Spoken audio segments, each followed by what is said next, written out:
Andi. Thanks for being here. Listen, so the White House is teaming up with dating apps to get people to get the vaccine. And it's true, like if you can prove that you've been vaccinated, they'll give you features that make you visible to more vaccinated people, which I think is a really good idea, right? But it did make me kind of wonder, like, where was the White House before COVID? There's so many other things I'd want to know about my potential dating partner. Like, have they been vaccinated against HPV? Or maybe they were a Russian spy? Or what if they partied with Jeffrey Epstein? Now that would have helped Melinda Gates a lot.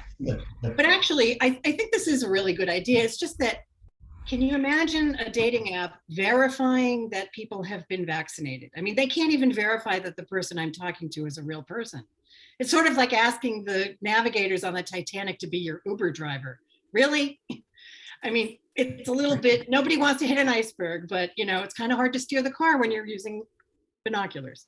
Anyway, in case you haven't figured it out by now, yes, I'm single. My ex was a very good multitasker. He, for years, he led separate lives with multiple women. In case you haven't figured it out, since we divorced, I've had my share of online dating experiences. And I think the hardest thing about dating online is writing your profile. I mean, nobody really wants to write about themselves, but every profile I read is fantastic. I'm kind, I'm really a good listener, I really understand what women want. Really? Then how come we're all divorced? I get it. Like, who would even go out with you if you wrote the truth? If a guy wrote, I leave my dirty socks and underwear on the floor, I drink too much, and my husky is my best friend, I wouldn't go out with him, but I would definitely believe him. I think it's really important to date people whose occupation is going to enhance your relationship. I don't mean people that are wealthy, like a hedge fund manager or a real estate tycoon, but, somebody that's going to be a better partner. Like, I went out with a radiologist once, but he saw right through me. Salesmen are the best, though.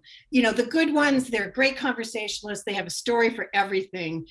They'll negotiate, which is very critical in a good relationship, right? I mean, and even better, if they make the sale, they'll take you to dinner, which is kind of nice.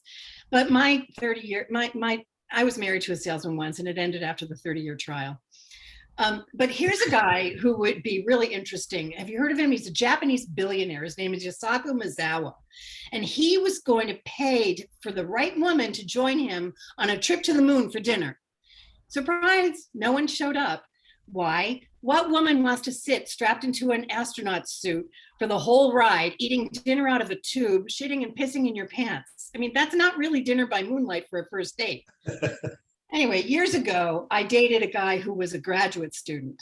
Now, he was really studious. I mean, like, he studied all the time. Nothing against that, but like, I came home one day and I found him matriculating in the living room.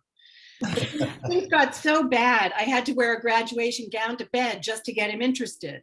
But we had a good time, and when we finished, I threw my cap in the air. Hey, you guys have been great. Thanks so much. Woo!